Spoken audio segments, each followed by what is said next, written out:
അപ്പോൾ ഈ കുട്ടികൾ നിൽക്കവേ ആണും പെണ്ണും പ്രതിഭയും അല്ല മീനും സംസാരിച്ചാൽ അവിടെ അത് മോശമാണ് പറയുന്നത്. ഈ കുട്ടികളെ മാനസികമായിട്ട് ശാരീരികമായിട്ട് അവർക്ക് ഉപദ്രവിക്കാൻ പറ്റാത്തതുകൊണ്ട് മാത്രമാണ് അവരത് ചെയ്യാത്തത്, ഇല്ലെങ്കിൽ അവരതും ചെയ്തേനെ. ടീച്ചറിനെ ഇവിടുന്ന് സ്ഥലം മാറ്റണം. കാരണം ഞങ്ങൾക്ക് കാഴ്ചയില്ലാത്ത ഞങ്ങളെപ്പോലൊരു HM തന്നെയാണ് വേണ്ടത്. എൻ്റെ മോളുടെ അധ്യാപകനോട് ഞാൻ സംസാരിച്ച എന്താ പറ്റുക? നമ്മളിത് വെറുതെ പറയുന്നതല്ല. ആ അധ്യാപികയെ കൊണ്ട് നമുക്ക് ഒരു രീതിയിൽ മുന്നോട്ട് പോകാൻ പറ്റുന്നില്ല. റോബിൻ കേട്ടോ, ഇവൻ അവിടെ ഒരു പഴയ പൈപ്പൻ കണ്ട പിടിച്ചോണ്ട് ഇപ്പം അതങ്ങ് ഒടിഞ്ഞു പോയപ്പോൾ പറയും പെൺകുട്ടിയെ കണ്ടിട്ട് അവൻ ഭ്രമിച്ചിട്ട് പിടിച്ചോടിച്ചതെന്ന് ഈ ടീച്ചർ പറയുന്നത്. Vazhuthacaud government school for the ബ്ലൈൻഡിൽ പഠിക്കുന്ന കുട്ടികളെ അവിടുത്തെ തന്നെ പ്രഥമ അധ്യാപികയായ ലീന സി ദമ്പോദരൻ നിരന്തരമായി മാനസികമായി പീഡിപ്പിക്കുകയും അതുപോലെ ഭീഷണിപ്പെടുത്തുകയും ഒക്കെ ചെയ്യുന്നുണ്ട് എന്ന വിവരങ്ങളാണ് ഇപ്പോൾ പുറത്തു വരുന്നത്. ഇതിനോടനുബന്ധിച്ച് നമ്മളോടിപ്പോൾ സംസാരിക്കുന്നത് ആ സ്കൂളിലെ തന്നെ ഒരു കുട്ടിയാണ്. മോളെ എന്താ പേര്? പ്രതിഭ. എങ്ങനെയായിരുന്നു ആ അധ്യാപികയോട് നിങ്ങളോടുള്ള പ്രതികരണം? ആൺകുട്ടികളെയും പെൺകുട്ടികളെ വെച്ച് ചേർത്ത് അനാവശ്യ കഥകൾ പ്രചരിപ്പിക്കുക, അതുപോലെ തന്നെ നമ്മളെ പൂട്ടിയിടുക. നമുക്ക് ജയിൽ സമാനമായ ജീവിതമാണ് പെൺകുട്ടികൾക്ക് അവിടെ. അതുപോലെ തന്നെ നമ്മൾ ഉപയോഗിക്കുന്ന നാപ്കിൻസ് കട്ടിലിൻ്റെ അടിയിൽ പൊതിഞ്ഞ് വെക്കണമെന്നൊക്കെയാണ് ടീച്ചർ പറയുന്നത്. പിന്നെ 2 ആഴ്ച കൂടുമ്പോൾ നമ്മൾ വീട്ടിൽ പോകുമ്പോൾ ആ സമയം അത് വീട്ടിൽ കൊണ്ടുപോകണം എന്നൊക്കെയാണ് പറയുന്നത്. അതുപോലെ തന്നെ ഞാൻ 7ാം ക്ലാസ്സിൽ പഠിക്കുന്ന സമയം ഞാൻ വെള്ളത്തിൽ തിന്നി വീണപ്പോൾ അവിടുത്തെ ഒരു ഹിന്ദി അധ്യാപിക ഇന്ദു സാനിയ എന്ന് പറഞ്ഞൊരു ടീച്ചർ അവിടെ കയറി വന്നു. അപ്പോൾ ആ ടീച്ചർ പറഞ്ഞു, ഈ ക്ലാസ്സിൽ എന്തോ നടക്കുന്നുണ്ട്, ഇത് ഞാൻ കണ്ടുപിടിക്കും എന്നൊക്കെ പറഞ്ഞിട്ടുണ്ടായി. എന്നിട്ട് ലീന ടീച്ചറിനോട്, അതായത് നമ്മുടെ ഹെഡ് മിസ്ട്രസിനോട് ഈ കാര്യം ചെന്ന് പറഞ്ഞിട്ടുണ്ടായി. ഈ ഹെഡ് മിസ്ട്രസും ഈ ഇന്ദു സാനിയ എന്ന് പറഞ്ഞ ഈ ഹിന്ദി അധ്യാപികയും കൂടെ ഈ ഒരു കാര്യം എല്ലാ സ്ഥലത്തും, അതായത് മീറ്റിങ്ങുകളിലെല്ലാം പറഞ്ഞു എന്നെ ഒരു മോശമായിട്ടുള്ള പെൺകുട്ടിയാക്കി മാറ്റി ചിത്രീകരിച്ചു. യെസ്. ഇത് മാനസികമായി ഭീഷണിപ്പെടുത്തുക മാത്രമാണോ വെച്ചാൽ, അല്ലെങ്കിൽ ശാരീരികമായിട്ട് എന്തെങ്കിലും ഉപദ്രവിക്കാറുണ്ടോ? ശാരീരികമായി ഉപദ്രവിക്കാറില്ല, എന്നാലും നമുക്ക് എന്താ പറയുക, പഠിക്കാനോ ഒന്നിനോ നമുക്ക് പറ്റത്തില്ല. ശാരീരികമായി ഇതുവരെ ഉപദ്രവിച്ചിട്ടില്ല. പല കുട്ടികൾ ആത്മഹത്യയിലേക്ക് തള്ളിവിടുന്നതാണ് ഗുരുതരമായ ഒരു ആരോപണമാണല്ലോ വരുന്നത്. അങ്ങനെ ആരെങ്കിലും ഇതുവരെ ആത്മഹത്യക്ക് എങ്ങനെ ശ്രമിച്ചിട്ടുണ്ടോ? ഞാനും എൻ്റെ കൂട്ടുകാരി ആത്മഹത്യക്ക് ശ്രമിച്ചിട്ടുണ്ട്. എന്തായിരുന്നു എങ്ങനെ ഈ ഒരു ആരോപണമായിരുന്നു? ആൺകുട്ടികളും പെൺകുട്ടികളും തമ്മിലുള്ള ഒരു ബന്ധം അത് പറഞ്ഞായിരുന്നോ? അത് തന്നെയാണ് കാരണം. അത് തന്നെയായിരുന്നു. അപ്പോൾ എങ്ങനെ ആത്മഹത്യക്ക് ശ്രമിച്ചു കുട്ടി? ആത്മഹത്യക്ക് ശ്രമിക്കും, ആത്മഹത്യ ചെയ്യണമെന്ന് വരെ തോന്നിയായിരുന്നു. പിന്നെ നമ്മൾ പൂട്ടിയിട്ട സാഹചര്യത്തിൽ അവിടെ പോലീസിനെയൊക്കെ വിളിച്ചു വരുത്തി, അവരെ കൊണ്ടുവരെ നമ്മൾ ഭീഷണിപ്പെടുത്തിച്ചു. ഇനി ഞങ്ങൾ പറയില്ല, പ്രവർത്തിക്കുക ചെയ്യാമെന്ന് പോലീസുകാരെ കൊണ്ടുവരെ പറഞ്ഞു. മോനെ, എങ്ങനെയാണ് അധ്യാപികയുടെ നിങ്ങളോടുള്ള പെരുമാറ്റം? അധ്യാപിക പണ്ടൊക്കെ ടീച്ചറായിരുന്നപ്പോൾ ഒരു പ്രശ്നമില്ലായിരുന്നു. പക്ഷേ HM ആയതിനു ശേഷമാണ് ടീച്ചർ ഞങ്ങളോട് എന്തോ ഒരു ദേഷ്യം പോലെയാണ്, എന്തോ ഒരു വെറുപ്പ് പോലെയാണ്. അപ്പം ഞങ്ങൾ 7ലൊക്കെ പഠിച്ചപ്പോഴും ചെറിയ പ്രശ്നങ്ങളുണ്ടായിരുന്നെങ്കിലും ഞങ്ങൾ ഹൈസ്കൂളായതിനു ശേഷമാണ് ഹൈസ്കൂൾ കുട്ടികൾ ഞങ്ങൾക്ക് കിട്ടേണ്ട അവകാശങ്ങളായിട്ടുള്ള ഫുഡ്, അതേപോലെ കളിക്കാനുള്ള സമയം, പിന്നെ ഇവിടെ സ്കൂളിൽ വരുമ്പം എക്സ്ട്രാ കമ്പ്യൂട്ടറൊക്കെ പഠിക്കുന്ന സമയത്ത് എക്സ്ട്രാ ക്ലാസ് നമ്മൾ ചോദിക്കാറുണ്ട്. അപ്പോൾ പറയാം, നിങ്ങൾ ഹൈസ്കൂളാണ്, ഇത് ഈ സ്കൂളിലുള്ള കുട്ടികൾക്ക് മാത്രമേ പ്രയോജനപ്പെടുത്താൻ പറ്റുള്ളൂ എന്നുള്ള രീതിയിൽ. പിന്നെ ഫുഡ് ചോദിക്കുമ്പോൾ പറയുന്നത് ഗവൺമെൻറ് ഗ്രാൻഡ് കൊടുത്തിട്ടില്ല എന്നാണ് പറയുന്നത്. എന്ത് ചോദിച്ചാലും ഗവൺമെൻറ് ഗ്രാൻഡ് കൊടുത്തിട്ടില്ല എന്നൊക്കെയാണ് ടീച്ചർ പറയുന്നത്. ഹോസ്റ്റലിലാണോ മോൻ നിൽക്കുന്നത്? ഞാൻ ഹോസ്റ്റലിലാണ് നിൽക്കുന്നത്. ഞാൻ 1ാം ക്ലാസ് വരെ നിന്നായിരുന്നു. ഇതിനു മുമ്പ് 2-3 HMമാർ വന്നു. ആ കാലമൊക്കെ വളരെ നല്ലതായിരുന്നു, ഞങ്ങൾക്ക് ഒരു വിഷമവും ഇല്ലായിരുന്നു. പക്ഷേ ഒരു പ്രത്യേകത ഉള്ളത്, ആ HMമാർ 2 പേരും ഞങ്ങളെപ്പോലെ കാഴ്ചയില്ലാത്തവരായിരുന്നു. ഈ ടീച്ചർ മുഴുവൻ കാഴ്ചയുള്ളതാണ്. അതുകൊണ്ട് ഞങ്ങളുടെ ഓരോ മാനസികാവസ്ഥയും ഞങ്ങളുടെ ഓരോന്നും മനസ്സിലാക്കണമെന്ന് ടീച്ചറിന് പറ്റില്ല. പക്ഷേ ഇതേപോലുള്ള കാഴ്ച ഉള്ള HM ആയതുകൊണ്ടാണ് ഇപ്പോൾ ഞങ്ങളെക്കുറിച്ച് അനാവശ്യം പറയുകയും ഒക്കെ ചെയ്യുന്നത്. ബാക്കി ഇപ്പം കുട്ടികളായിട്ടുള്ള നിങ്ങളുടെ ആവശ്യം എന്താണ്? ഞങ്ങളുടെ ആവശ്യം എന്താണെന്ന് വെച്ചാൽ ടീച്ചറിനെ ഇവിടുന്ന് സ്ഥലം മാറ്റണം. കാരണം ഞങ്ങൾക്ക് കാഴ്ചയില്ലാത്ത ഞങ്ങളെപ്പോലൊരു HM തന്നെയാണ് വേണ്ടത്. കാരണം എന്താണെന്ന് വെച്ചാൽ ഇപ്പം എന്തായാലും ഞങ്ങൾ ഇത്രയും മാധ്യമപ്രവർത്തകരോട് സംസാരിച്ചു, ഇത്രയും പ്രശ്നമുണ്ടായി. ഇനിയും ടീച്ചർ അവിടെ തുറന്നാൽ ഞങ്ങളോട് ടീച്ചർ എന്തായാലും വൈരാഗ്യം കാണിക്കില്ലെന്ന് ഉറപ്പില്ലല്ലോ. അതിനാൽ ടീച്ചറിനെ എന്തായാലും സ്ഥലം മാറ്റണമെന്നാണ് ഞങ്ങളുടെ എല്ലാവരുടെയും ആവശ്യം. ഇവിടെ ഈ ഭക്ഷണവുമായിട്ട് ബന്ധപ്പെട്ട് കുട്ടികൾ സംസാരിക്കുമ്പോൾ അവിടെ ഉള്ളൊരു പ്രശ്നം എന്ന് വെച്ചാൽ, അവിടെ ഉള്ളൊരു കാര്യം, 2 കുക്ക് അവിടെ ഉണ്ട്. പക്ഷേ രാവിലെയും ഒരു ഉച്ചയോടുകൂടി ഇവിടെ ഭക്ഷണം വയ്ക്കും. ഭക്ഷണം വെച്ചതിന് ശേഷം പിന്നെ വൈകുന്നേരം മിക്കവാറും ഈ ബിസ്ക്കറ്റോ മറ്റെന്തെങ്കിലും മറ്റ് സ്നാക്സ് ഒന്നും കൊടുക്കാറില്ല. ബിസ്ക്കറ്റ് അതുപോലുള്ള സംഗതികളാണ് ഇപ്പോൾ കൊടുത്തുകൊണ്ടിരിക്കുന്നത്. മുമ്പ് ഈ കുട്ടികൾക്ക് ഹോർലിക്സ് അടക്കമുള്ള വൈറ്റമിൻ അടങ്ങിയ നല്ല ഭക്ഷണമാണ് കൊടുത്തുകൊണ്ടിരുന്നത്. അതിനുശേഷം രാത്രിയിൽ ഈ ഉച്ചക്കത്തെ ഫുഡാണ്, ആറി തണുത്ത ഫുഡാണ് രാത്രിയിൽ ഈ കുട്ടികൾക്ക് കൊടുക്കുന്നത്. അങ്ങനെ ഈ ഉച്ചയ്ക്കുള്ള ഇപ്പോൾ മുട്ടയോ മറ്റോ ഒക്കെ ആണെങ്കിൽ രാത്രിയാകുമ്പോൾ നമുക്ക് ഊഹിക്കാവുന്നതിലപ്പുറമാണല്ലോ. കാരണം ഈ മുട്ടയൊക്കെ പോലെ അതൊക്കെ തണുത്ത് സ്മെല്ലാവും. അതുപോലെ തന്നെ രാത്രിയിലെ ഭക്ഷണം ചില സമയങ്ങളിലൊക്കെ ഇങ്ങനെ കോരി ഒക്കെ അങ്ങോട്ടും ഇങ്ങോട്ടും പിന്നെ പാത്രങ്ങളിലേക്കൊക്കെ പറന്നെടുക്കുന്നതായതുകൊണ്ട് ഇത് പുളിച്ച് നാശമാവുകയും ചെയ്യും. അങ്ങനെ നാശമാവുന്ന ഈ ഫുഡ് പലപ്പോഴും കുട്ടികൾക്ക് കഴിക്കുമ്പോൾ അവർക്ക് പ്രയാസം ഉണ്ടാവുകയും അവർ പിന്നീട് ഇങ്ങനെ സ്മെല്ലായ ഭക്ഷണം കഴിക്കാതിരിക്കുകയും ചെയ്യുന്ന അവസ്ഥയുണ്ടായിട്ടുണ്ട്. പല കുട്ടികളും ആ രീതിയിൽ രാത്രിയിൽ ഭക്ഷണം കഴിക്കാത്തൊരവസ്ഥയുണ്ടായിട്ടുണ്ട്. യഥാർത്ഥത്തിൽ പറഞ്ഞാൽ ഈ ഒരു കുക്ക് രാവിലെയും ഒരു കുക്ക് ഉച്ചയ്ക്ക് ശേഷവും ഭക്ഷണം പ്രിപ്പയർ ചെയ്യുകയാണെങ്കിൽ ചൂടോടുകൂടിയുള്ള ഭക്ഷണം യഥാർത്ഥത്തിൽ കുട്ടികൾക്ക് കൊടുക്കാൻ കഴിയും. പല സ്കൂളുകളിലും 500 കുട്ടികളുള്ള സ്കൂളുകളിൽ പോലും ഒരൊറ്റ കുക്ക്, 500-ന് ശേഷമാണ് ഇത് 2 കുക്ക് വരുന്നത്. അപ്പോൾ 500 കുട്ടികളുള്ള ഒരു വിദ്യാലയത്തിൽ ഒരു കുക്കിന് പാചകം ചെയ്യാമെങ്കിൽ 50-ൽ താഴെയുള്ള കുട്ടികളുള്ള അടുത്ത് 2 കുക്ക് ഇവിടെ ഉണ്ട്. ആ കുക്ക് ആവശ്യമാണ്, കാരണം ഹോസ്റ്റലായതുകൊണ്ട് 2 കുക്ക് വേണ്ടതാണ്. പക്ഷേ ആ കുക്ക് യഥാർത്ഥത്തിൽ ഇപ്പോൾ ആ 2 കുക്കിൻ്റെ പ്രയോജനം സത്യത്തിൽ അവിടെ കുട്ടികൾക്ക് കിട്ടുന്നില്ല എന്നുള്ളത് ഒരു വസ്തുതയാണ്. അപ്പം സാർ വിചാരിക്കും ഒരു വ്യക്തിയെ മോശമാക്കാൻ വേണ്ടി നിങ്ങൾ കുറേ കാര്യങ്ങൾ പറയുന്നു, ചിന്തിക്കാം, ശരിയാണ്.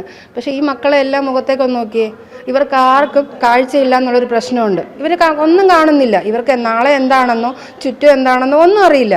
അപ്പം ഞാൻ ചോദിക്കട്ടെ, ഈ കുട്ടികൾ ഒരുമിച്ചിരുന്ന് പഠിച്ചാൽ എന്താ സംഭവിക്കുക? അവിടെ 3 ഫീമെയിൽ സ്റ്റാഫും 2 മെയിൽ സ്റ്റാഫും ഉണ്ട്. അവരിരിക്കവേ ഈ കുട്ടികൾ അങ്ങോട്ട് വായിക്കാൻ അറിയില്ല. ഈ കുട്ടികൾക്ക് പറഞ്ഞു കൊടുത്ത് മാത്രമാണ് ഇവർ പഠിക്കുന്നത്. അപ്പോൾ ഒരു ക്ലാസ്സിലെ കുട്ടിയെ ഒരുമിച്ചിരുത്തി പഠിച്ചാൽ എന്താ പറ്റുക? അപ്പോൾ ഈ കുട്ടികൾ നിൽക്കവേ ആണും പെണ്ണും പ്രതിഭയും അല്ലമീനും സംസാരിച്ചാൽ അവിടെ അത് മോശമാണ് പറയുന്നത്. അതെങ്ങനെ മോശമാവും? കാരണം കാണുന്നവരാണ് ചുറ്റും നിൽക്കുന്നത്. ഫീമെയിൽ സ്റ്റാഫും മെയിൽ സ്റ്റാഫും കാണുന്നവരാണ്. കാഴ്ചയില്ലെങ്കിൽ ശരി, അവർക്ക് കാഴ്ചയില്ല. ഈ മക്കൾ അങ്ങോട്ടും കൂടെ എന്താ ചെയ്യുന്നത് അവർ കാണുന്നില്ല. നേരെ മറിച്ച് ഇവർ അങ്ങോട്ടും കൂടെ ഒരുമിച്ചിരുന്ന് പഠിച്ചാൽ എന്താ സംഭവിക്കുക? കാണാൻ ആൾ നിൽക്കുകയല്ലേ അടുത്ത്. 1 മണിക്കൂർ സ്റ്റഡി ടൈം ഉണ്ട്. അവർ ഒരുമിച്ചിരുന്ന് പഠിക്കട്ടെ. അവർക്കൊന്നും അറിയില്ല, പുസ്തകത്തിൽ എന്താണെന്ന് അവർക്ക് വായിക്കാൻ അറിയില്ല. ഞാൻ കൊല്ലത്താണ് താമസിക്കുന്നത്. എനിക്ക് ഡെയിലി കൊണ്ടുപോയി കൊണ്ടുവരാൻ പറ്റില്ല. അപ്പം ഞാൻ ഈ കുട്ടിയെ ഈ കുട്ടിയെ നോക്കിയാൽ നിങ്ങൾക്ക് മനസ്സിലാവും. എന്തെങ്കിലും ഒന്ന് പഠിക്കട്ടെ, അമ്മയെ മാറ്റി നിർത്തി എന്തെങ്കിലും ചെയ്യട്ടെ എന്ന് പറഞ്ഞാണ് ഹോസ്റ്റലിൽ കൊണ്ടാക്കുന്നത്. അല്ലാതെ വെറുതെ വീട്ടിൽ നിന്ന് കളഞ്ഞിട്ട് പോകുന്നതല്ല. പക്ഷേ HM പറയുന്നത് ഹോസ്റ്റലിൽ കൊണ്ടാക്കുന്നത് വെറുതെയാണ്. അവർക്ക് ഹോസ്റ്റലിൽ കൊണ്ടാക്കുന്ന രക്ഷകർത്താക്കൾക്ക് മക്കളെപ്പറ്റി ഒരു ഉത്തരവാദിത്വം ഇല്ല. നേരെ മറിച്ച് ഒരു 10-15 കുട്ടികൾ ഡെയിലി വരുന്നുണ്ട്. ട്രിവാൻഡ്രത്ത് തന്നെ, വഴുതക്കാട് തന്നെ അടുത്തുള്ള കുട്ടികൾ ഡെയിലി വരുന്നുണ്ട്. അവർക്ക് പ്രശ്നമുണ്ട്, അവർക്ക് ഹോസ്റ്റലിൽ കൊണ്ടാക്കാൻ പറ്റില്ല. ഫിക്സ് വരുന്ന കുട്ടികളുണ്ട്, ADHD ഉള്ള കുട്ടികളുണ്ട്, പല പ്രശ്നങ്ങളുള്ള കുട്ടികൾ ഹോസ്റ്റലിലാക്കാൻ പറ്റില്ല. അപ്പോൾ അവർ ഡെയിലി വന്ന് കൊണ്ടുവരും. അത് അവരെ കുഴപ്പമാണ്. ഞങ്ങൾക്കിപ്പോൾ ഹോസ്റ്റലിലാക്കാൻ പറ്റുന്ന പ്രശ്നമേ ഉള്ളൂ, ഹോസ്റ്റലിലാക്കാം. അപ്പോൾ രണ്ടുപേരെ നമുക്ക് കമ്പയർ ചെയ്യാൻ പറ്റുമോ? അതെങ്ങനെ കമ്പയർ ചെയ്യാൻ പറ്റും? ഞങ്ങൾക്കും ഉണ്ട് ഇവരെ പിരിയുന്ന വിഷമോ സങ്കടമൊക്കെ ഞങ്ങൾക്കും ഉണ്ട്. ഞങ്ങൾ എന്തെങ്കിലും പഠിക്കട്ടെ എന്ന് പറഞ്ഞാൽ കൊണ്ടാക്കുന്നത്. അപ്പോൾ ഇവർ പറയുന്നതാ മോശമായി അവർ സംസാരിക്കുന്നത്. ഒരാണും പെണ്ണും അങ്ങോട്ടും ഇങ്ങോട്ടും വേണ്ടി അവരെ മുമ്പിൽ വെച്ച് പറയും, നിങ്ങൾ എന്താ സംസാരിക്കുന്നത്, നിങ്ങൾക്ക് എന്താ പറയാനുള്ളത്, നിങ്ങൾ ക്ലാസ്സിൽ പോ, അല്ല ഒരുമിച്ച് പഠിക്കണ്ട എന്ന് പറഞ്ഞാൽ എങ്ങനെ ശരിയാവും? ഒരു വ്യക്തിയെ മോശമാക്കാനല്ല പറയുന്നത്. ഒരു സ്കൂളെന്ന് പറയുന്നത് ഇപ്പം ഇവർ ജയവും തോൽവിയും ഇല്ല. 7ാം ക്ലാസ് എങ്ങനെയായാലും ഇവർ പാസ്സാവും. ഈ കുട്ടി 7ാം ക്ലാസ്സിൽ ഒന്നും പറഞ്ഞില്ലെങ്കിൽ പോലും ആ കുട്ടി പാസ്സാവും. അവിടെ ജയവും തോൽവിയും മാർക്കും ഒന്നുമില്ല. അവിടെ അധ്യാപകർ തന്നെ ഒരു വിഷയം, ഏതെങ്കിലും ഒരു ചാപ്റ്റർ 1 മാസം കൊണ്ട് പഠിച്ചു തീരില്ല. ആ കുട്ടിയെ പറഞ്ഞ് അവരെ മനസ്സിലാക്കിയെടുക്കാൻ കുറേ ദിവസങ്ങളെടുക്കും. അപ്പോൾ അധ്യാപകൻ ഒരു ദിവസം ഒരു കുട്ടിയോട് വന്ന് കാര്യം പറഞ്ഞാൽ ആ അധ്യാപകൻ മോശക്കാരനായി. എപ്പോഴും പുറക്കെ നടന്ന് അധ്യാപകരെ വാച്ച് ചെയ്യുക, സ്റ്റാഫുകളെ വാച്ച് ചെയ്യുക. ഇത് വാച്ച് ചെയ്താൽ എന്താ കിട്ടുക? നോർമൽ സ്കൂളിലാണെങ്കിൽ 1 മാസം ഒരു ചാപ്റ്റർ ഉണ്ടെങ്കിൽ ആ ചാപ്റ്റർ പഠിപ്പിച്ചാൽ അടി കൊടുത്താലും അവർ പഠിക്കും. പക്ഷേ ഇവർ അടി കൊടുത്താൽ പഠിക്കുമോ? എങ്ങനെ പഠിക്കും? അവരെ പറഞ്ഞ് മനസ്സിലാക്കി അല്ലെങ്കിൽ ഒരു ഒബ്ജക്റ്റ് കാണിച്ചു കൊടുത്ത് തൊട്ട് നോക്കി അവരത് മനസ്സിലാക്കുള്ളൂ.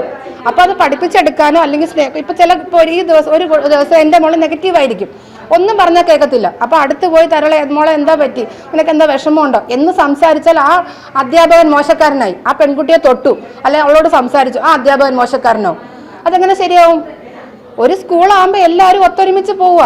എന്തായാലും സ്പെഷ്യൽ സ്കൂളാണ്, കാഴ്ചയില്ലാത്ത മക്കളാണ്. വേറെ എന്ത് പരിമിതിയാണെങ്കിലും അവർക്ക് കാണാം. പക്ഷെ ഇവർക്ക് കാണുന്നില്ല. ഇവര് നമ്മളെ സ്വന്തം ബന്ധുക്കൾ തന്നെ പറയും ഇവർ പഠിച്ചാൽ എന്ത് കിട്ടും, പക്ഷെ അവർ പഠിക്കണ്ടേ? നമ്മളെല്ലാ വെല്ലുവിളികളെയും മറികടന്ന് നമ്മൾ നേരം വെളുത്ത് തിങ്കളാഴ്ച രാവിലെ കൊണ്ടാക്കി വെള്ളിയാഴ്ച തിരിച്ച് വീട്ടിൽ കൊണ്ടുപോകും. അപ്പോൾ അവർ വെറുതെ കൊണ്ടുപോകുന്നതല്ല, അവരെന്തെങ്കിലും പഠിക്കട്ടെ എന്ന് പറഞ്ഞാൽ കൊണ്ടുവരുന്നത്. അപ്പം ഇങ്ങനെയുള്ള വർത്തമാനങ്ങൾ ഈ കുട്ടി പഠിക്കുന്നത് 6ാം ക്ലാസ്സിലാണ്. ഈ LP UP 5 കുട്ടികളെ ഉള്ളൂ. കഴിഞ്ഞ ആഴ്ച ഈ കുട്ടി ഒറ്റയ്ക്കേ ഉണ്ടായിരുന്നുള്ളൂ. ഈ കുട്ടിയെടുത്ത് പറഞ്ഞ് മേളിലുള്ള പെൺകുട്ടികളുടെ അടുത്ത് മിണ്ടരുതെന്ന്. എന്താ അവർ മക്കളല്ലേ, ഇതും മക്കളല്ലേ, അവരങ്ങോട്ടും ഇങ്ങോട്ടും മിണ്ടി എന്താ പറ്റുക? താഴെ LP UP മേളിൽ ഹൈസ്കൂള്. അപ്പം ഈ കുട്ടി മേളിലെ കുട്ടിയോട് മിണ്ടിയാൽ എന്താ സംഭവിക്കുക? അവൾ ഒറ്റയ്ക്കേ ഉള്ളൂ. അപ്പം അവളെ മാനസികമായിട്ട് ഒറ്റയ്ക്കാക്കുക. അവളെ ഒറ്റയ്ക്കാക്കി അവൾ അവസാനം വീട്ടിൽ വിളിച്ച് പറയണം, ഉമ്മ ഞാൻ ഒറ്റയ്ക്കേ ഉള്ളൂ, എന്നെ വന്ന് കൊണ്ടുപോകുമെന്ന് പറയാൻ വേണ്ടി അങ്ങോട്ടും ഇങ്ങോട്ടും സംസാരിക്കരുത്. എന്തുമാത്രം നെഗറ്റീവായിട്ടുള്ള കുട്ടികളടുത്ത് പറയുന്നത്. ആ ടീച്ചർ ഒരു ഫീമെയിലാണ്, അപ്പോൾ ഒരു അമ്മയാണ്. അപ്പോൾ അമ്മയെ പോലെ മക്കളെ പിടിച്ചിരുത്തി 1 മണിക്കൂർ അവരെ പഠിപ്പിച്ച് അവരെ മുന്നോട്ട് കൊണ്ടുപോകല്ല. അവരുടെ അടുത്ത് ഇതൊക്കെ പറഞ്ഞു കൊടുക്കേണ്ട ആവശ്യം എന്താ? അങ്ങോട്ടും ഇങ്ങോട്ടും ആണാണ് പെണ്ണാണ് മിണ്ടരുത്, ഇരിക്കരുത്, കാണരുത്. ഒരു അമ്മ വന്ന ഞാൻ ഒരു അധ്യാപകൻ്റെ അടുത്ത് എന്നോട് പറഞ്ഞ മിണ്ടരുത്. അധ്യാപകരോട് ഞാൻ സംസാരിച്ചത് എന്താ? എൻ്റെ മോളുടെ അധ്യാപകനോട് ഞാൻ സംസാരിച്ചത് എന്താ പറ്റുക? നമ്മളിത് വെറുതെ പറയുന്നതല്ല. ആ അധ്യാപികയെ കൊണ്ട് നമുക്ക് ഒരു രീതിയിലും മുന്നോട്ട് പോകാൻ പറ്റുന്നില്ല. ഞങ്ങളുടെ കുട്ടികൾ ഇപ്പം ഹയർ സെക്കൻഡറി ആയിട്ടുണ്ട്, +1 ആയിട്ടുണ്ട്. അപ്പോൾ ഈ കുട്ടികൾ അവിടെ ഹോസ്റ്റലിൽ താമസിക്കുന്ന കാലം തൊട്ടേ ഈ ടീച്ചർ കയറിയിടം തൊട്ടേ അവർക്ക് മാനസികമായിട്ട് പ്രശ്നങ്ങൾ തന്നെ. ഞാൻ ചെല്ലുമ്പോഴേക്കും ഞാൻ അവിടെ PTA പ്രസിഡന്റ് ആയിരുന്നു. അതുകൊണ്ട് തന്നെ ഈ കുട്ടികൾക്കൊക്കെ ഞാനൊരു അമ്മയെ പോലെയാണ്. അപ്പോൾ എന്നെ കാണുമ്പോഴേ പിള്ളേരെല്ലാം ഓടി വന്നിട്ട് പറയും, ആൻറ്റി ഇതുപോലുള്ള പ്രശ്നങ്ങളുണ്ട്, ലീന ടീച്ചർ ഇങ്ങനെ പ്രശ്നമാണ്, ഇതാണ്. അന്നേരം ഞാൻ പറയും, നിങ്ങളൊന്നും മൈൻഡ് ചെയ്യേണ്ട, ടീച്ചറല്ലേ പോട്ടെ എന്ന് പറഞ്ഞ് നമ്മളത് വിട്ടതിന് ശേഷമാണ് അവിടെ ഒരു കുക്കുണ്ടായിരുന്നു, അവരുടെ ഒരു വോയിസ് മെസ്സേജ് വന്ന് അതിനകത്താണ് ഗുരുതരമായ ആരോപണങ്ങൾ ഉന്നയിച്ചിരിക്കുന്നത്.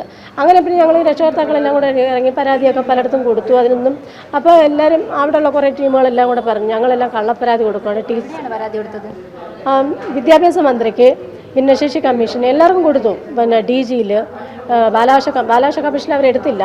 അതുപോലെ തന്നെ ഈ പെൺകുട്ടികളെയും വെച്ച് അധ്യാപകരെ വെച്ച് മോശമായിട്ട് പെൺകുട്ടികൾ കമ്പ്യൂട്ടർ അടച്ചിട്ട് പഠിപ്പിക്കുന്നു എന്നും പറഞ്ഞ് പരാതി കൊടുത്തതിനകത്തുണ്ടായിരുന്നു. അപ്പോൾ അത് DO ആയിരുന്നു. DO ചോദിച്ചു, അപ്പോൾ AC റൂമല്ലേ, അതിനെ അടച്ചിട്ട് അതിനെ തുറന്നിട്ട് പഠിപ്പിക്കുമെന്ന് സാറ് എന്നെ വഴക്ക് പറഞ്ഞു. അപ്പോൾ അതുകൊണ്ട് ഞാൻ ഈ കുട്ടികളെ കൊണ്ട് പരാതി കൊടുക്കാൻ കൊണ്ടുവന്നതെന്നും പറഞ്ഞ് എൻ്റെ പേരിൽ ഞാനെന്ന ജയലക്ഷ്മി എന്ന രക്ഷകർത്താവ് അവിടെ സ്കൂളിൽ വന്ന് കയറുന്നു, അധ്യാപകരുമായിട്ട് സംസാരിക്കുന്നു, അടച്ചിട്ട് സംസാരിക്കുന്നു എന്നും പറഞ്ഞുകൊണ്ട് എനിക്കെതിരെ ഇവരെല്ലായിടും പരാതി കൊടുത്തിരുന്നു. ഞാൻ ആ സമയത്ത് അവിടുത്തെ PTA പ്രസിഡന്റ് ആയിരുന്നു. അതുകൊണ്ട് ഞാൻ എപ്പോൾ ചെന്നാലും എല്ലാ അധ്യാപകരെയും കണ്ട്, അത് ക്ലാസ് ടൈമിലൊന്നും ഞാൻ പോകാറില്ല, ഫ്രീ ടൈമിൽ ചെന്ന് എല്ലാവരുമായിട്ട് സംസാരിക്കും. അപ്പോൾ ടീച്ചറെ കണ്ടാലും ടീച്ചറെ നമ്മൾ വിശേഷങ്ങൾ തിരക്കും. പക്ഷേ ഇവർ രക്ഷകർത്താക്കളെ പോലും വെറുതെ വിടത്തില്ല. അതുപോലെ അവിടെ ഇരിക്കുന്ന രക്ഷകർത്താക്കൾ, കുറച്ച് PTA പ്രസിഡന്റ് ഉൾപ്പെടെയുള്ളവർ, അവരാണ് ഇവർക്ക് ഫുൾ സപ്പോർട്ട്. ആ ടീച്ചർ അവരെ മയക്കിയിട്ടിരിക്കുകയാണ്. പൈസ കൊടുത്താണോ എന്താണെന്ന് നമുക്കറിയത്തില്ല. അവർ പലതരത്തിലുള്ള കള്ളങ്ങൾ, ഞാൻ ഈ കുട്ടികളെയും കൊണ്ട് പലയിടത്തും ഹൈസ്കൂളിൽ നിന്ന് കുട്ടികളെ വിളിച്ചുകൊണ്ട് പല ഓഫീസുകളിലും പരാതി കൊടുക്കുന്നു. ടീച്ചർ ഹോസ്റ്റലിലെ ഞാൻ ഈ കുട്ടികളെ കൊണ്ടുപോയിട്ടുണ്ടെങ്കിൽ അത് ഹൈസ്കൂളിൽ അവിടുത്തെ അധ്യാപകരെ അറിയിപ്പിച്ചിട്ടാണ്. ഞാൻ മാത്രമല്ല അവരുടെ രക്ഷകർത്താക്കൾ ഉൾപ്പെടെയാണ് ഞാൻ പരാതി കൊടുക്കാൻ പോയിട്ടുള്ളത്. അപ്പോൾ എനിക്കെതിരെയുള്ള പരാതികൾ ഇങ്ങനെ പലയിടത്തും കൊടുത്തു. എനിക്കെതിരെ, അധ്യാപകർക്കെതിരെ, കുട്ടികൾക്കെതിരെ, ഞങ്ങളെല്ലാവരും മോശമായിട്ട്. ടീച്ചറിൻ്റെ വിചാരം ടീച്ചർ മാത്രം നല്ലതാണ്, ബാക്കി എല്ലാവരും മോശമാണ്. മറ്റധ്യാപകരുടെയൊക്കെ പെരുമാറ്റം, അധ്യാപകർക്ക് അവിടെ പഠിപ്പിക്കാനുള്ള ഒരു മാനസികാവസ്ഥയിലല്ല ആ അധ്യാപകർ. അതിൽ 1-2 ടീച്ചറുണ്ട്, ഇന്ദുസാനിയോ, ആ ടീച്ചറാണ് ഈ കുട്ടികളെ, ആ ടീച്ചർ ലീന ടീച്ചർ, സബിത എന്ന് പറയുന്ന ഒരായുണ്ട്. ഇവർ 3 ഇപ്പോഴത്തെ അവിടുത്തെ മെയിൻ പ്രശ്നം. ഈ കുട്ടികളെ മാനസികമായിട്ട് ശാരീരികമായിട്ട് അവർക്ക് ഉപദ്രവിക്കാൻ പറ്റാത്തതുകൊണ്ട് മാത്രമാണ് അവരത് ചെയ്യാത്തത്. ഇല്ലെങ്കിൽ അവരതും ചെയ്തേനെ. ഈ കുട്ടികളെ പറ്റി പറയുന്ന മോശമായിട്ടുള്ള അധ്യാപകരായിട്ട് മിണ്ടാൻ പറ്റത്തില്ല, ആമ്പിള്ളേരായിട്ട് മിണ്ടാൻ പറ്റത്തില്ല, കെട്ടിപ്പിടിക്കുന്നു, അങ്ങനെയുള്ള പലതരത്തിലുള്ള വൃത്തികെട്ട കാര്യങ്ങളാണ് ഇവർ പറയുന്നത്. ഈ 2 പിള്ളേരെ കൊണ്ട് സ്കൂളിൽ ടീച്ചർ ആവശ്യമില്ലാതെ ഞങ്ങളറിയാതെ എല്ലാം ഒപ്പ് മേടിച്ചിട്ടുണ്ട്. ഈ കുട്ടികളെ കൊണ്ട് എന്ത് കാര്യത്തിന് അവർ ഒപ്പ്? ഈ രക്ഷിതാക്കളായി ഞങ്ങളുടെ അടുത്ത് പറഞ്ഞൂടാ ഒപ്പിൻ്റെ കാര്യം. പിന്നെ ഒരെണ്ണം പറഞ്ഞാലും അത് വേറൊരു കാര്യത്തിന് അധ്യാപകർക്കെതിരെയുള്ള പരാതിക്കായിരുന്നു ഞാൻ കൊടുത്തത്. പിന്നെ ഒരു കുട്ടിയുടെ അടുത്ത് മിണ്ടാൻ പറ്റത്തില്ല, മിണ്ടരുത്, ഹൈസ്കൂൾ പിള്ളേരുടെ അടുത്ത് മിണ്ടരുതെന്ന് ഒരു ആൻറ്റി പറയും ഞങ്ങൾ HMൻ്റെ അടുത്ത് പരാതി പറയുമെന്ന് പറയും.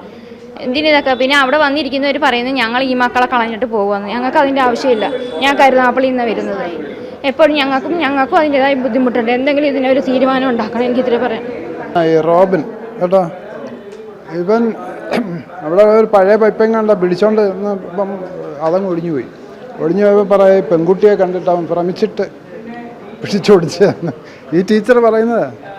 അങ്ങനെ ഈ ടീച്ചറിൻ്റെ പേരിൽ ഒരു 10-600 കേസുണ്ട് ഇപ്പം. ഈ രക്ഷകർത്താക്കളും അധ്യാപകരും വിദ്യാർത്ഥികളും എല്ലാം കൂടെ ഈ 500 കള്ളം വെച്ചിട്ട് ഒരു 100 സത്യത്തിൽ കാണുമല്ലോ. ഇവരൊക്കെ ഒരു യോഗ്യതയുള്ള ഒരു ടീച്ചറായിട്ട് തുടരാൻ ബ്ലൈൻഡ് സ്കൂളിൽ പോട്ടെ, ഇവർ ടീച്ചറായിട്ട് തുടരാൻ ഒരു യോഗ്യതയില്ല. 600 കേസുണ്ടായിട്ട് ഇവർ രാഷ്ട്രീയ ബലത്തിലും പണം ബലത്തിലുമായിട്ട് ഇത് ഒതുക്കി തീർക്കുകയാണ്. 600 കേസ് കെട്ടിക്കിടക്കുമ്പോൾ ഇപ്പോഴും അവരവിടെ വാഴുകയാണ്. ഈ കുട്ടികൾക്ക് സമാധാനമായിട്ട് ഇത് 2 ഹൈസ്കൂള് അത് തന്നെ ഞങ്ങൾ അങ്ങ് കൊല്ലത്തുനിന്ന് ദിവസം വന്ന് പോവുകയാണ്. ഞാൻ വരുന്നില്ല, അവർ കൊണ്ടുവരും. കൂട്ടുവരും, ഹോസ്റ്റലിൽ ഇല്ല. അപ്പോൾ അവിടെ ആക്കാമെന്ന് വിചാരിച്ചാൽ അവിടെ 6 കുട്ടികൾ ഇപ്പോൾ പറഞ്ഞല്ലോ, അവിടെ 2 നില കെട്ടിടമാണ് കിടക്കുന്നത്, അതിൽ സ്ഥലമില്ലാന്നാണ് അവർ പറയുന്നത്. ഇവരെ ഈ സ്കൂളിന് യാതൊരു ആവശ്യമില്ല. ആ സ്കൂൾ തകർത്തവർ, നശിപ്പിച്ചവൻ. ഇതുവരെ നല്ല സുന്ദരമായിട്ട് പോയ സ്കൂളാണ്, പക്ഷേ പിള്ളേരൊക്കെ ഒരു ബുദ്ധിമുട്ടുമില്ലാതെ പോയിരുന്നതാണ്.